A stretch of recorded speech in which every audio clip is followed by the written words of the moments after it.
तो मैं तो शुक्रिया अदा करता हूं और जाहिर है पहलगाम के उस अनफॉर्चुनेट और बड़ी हौलनाक वाक़े के बाद जो हमारी गवर्नमेंट ने पाकिस्तान में जो टेररिस्ट हेडक्वार्टर्स को उनको निस्ता नाबूद किया और फिर उसके बाद से जो हालात पैदा हुए आप और हम जानते हैं।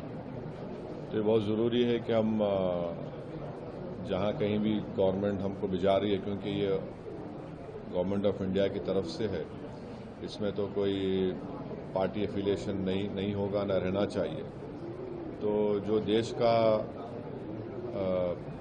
देश के हित में, जो देश में जो मुल्क में पाकिस्तान और उनके स्पॉन्सर्ड टेररिस्ट की तरफ से जो हमारे मुल्क में आतंकवादी वाक़यात हो रहे हैं, तो ज़ाहिर है उस पर हम तमाम को जाकर उनको बताना पड़ेगा।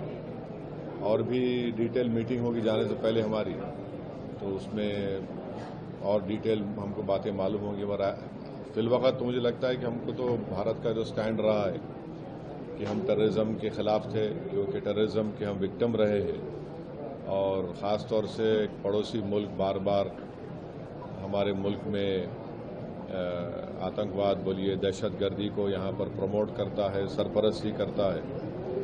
तो ये उनको इन तमाम एक इम्पॉर्टेंट काम है और इंशाअल्लाह मैं तो पूरी कोशिश करूँगा इस जिम्मेदारी को अच्छी तरह निभाने की। तो कितनी ज़रूरत लगती है इस तरह के डेलीगेशंस को जो है इस वक्त में जाना और दुनिया को बताना, बाकी देशों को भी? क्या देखिए, पहले भी जब अटल बिहारी वाजपेयी वज़ीर आज़म थे, फिर उसके बाद एक डेलीगेशन गया था। फिर उसके बाद 2008 में जब 26/11 का हुआ, उसमें भी उस वक्त डॉक्टर मनमोहन सिंह की सरकार ने एक डेलीगेशन भिजाया था। तो ये हमारी जिम्मेदारी है, हम पब्लिक के रिप्रेजेंटेटिव हैं, जनता ने हमको चुनकर भिजाया है।